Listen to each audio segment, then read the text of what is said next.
Não foram raras as vezes em que jovens impulsionaram revoltas e movimentos de contestação às condições sociais e políticas. Vamos lembrar alguns desses momentos. Em 1920, a jovem República Brasileira ainda estava distante de ser verdadeiramente democrática. O cenário político era marcado pela corrupção, um sistema fraudulento de votação, grande concentração fundiária e a extrema pobreza nas cidades. Esse cenário teve como expressão máxima a Coluna Prestes, movimento liderado por Luiz Carlos Prestes, com 22 anos na época, que percorreu o interior do país para conversar com a população sobre os problemas do governo e incentivar a rebeldia dela contra ele.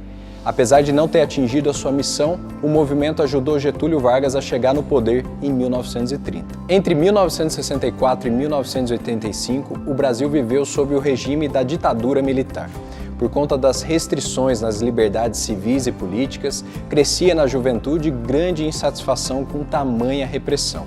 Em 68, após a PM assassinar o estudante Edson Luiz, emergiu a Passeata dos 100 mil, na qual milhares de pessoas marcharam pelo centro do Rio de Janeiro pedindo o fim do regime. Na década de 80, a ditadura brasileira já estava enfraquecida e apresentava sinais de que estava com os dias contados. Para concretizar esse fim, foi lançada a Emenda Constitucional Dante de Oliveira, que previa eleições presidenciais diretas. Apesar da grande mobilização popular pelas diretas já, a emenda não foi aprovada e Tancredo Neves foi eleito de maneira indireta. Ainda assim, o movimento foi importantíssimo para a redemocratização do país. Fernando Collor de Mello foi o primeiro presidente que chegou ao cargo através do voto direto após a ditadura, mas também foi o primeiro a sofrer com um processo de impeachment. Por conta de planos de governo ineficazes, Collor se tornou um presidente impopular.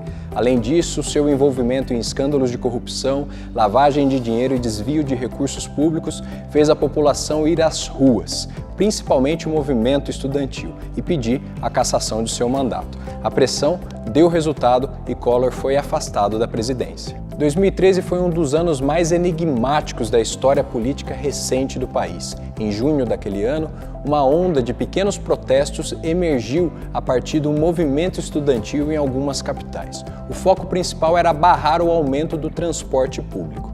Apesar dos conflitos com a polícia, mais e mais pessoas aderiram às ruas, tornando a pauta das manifestações diversas e abrangendo outras demandas da população. Se você quiser saber sobre esses e outros assuntos, visite o canal Politize. Por uma nova consciência cidadã, até mais!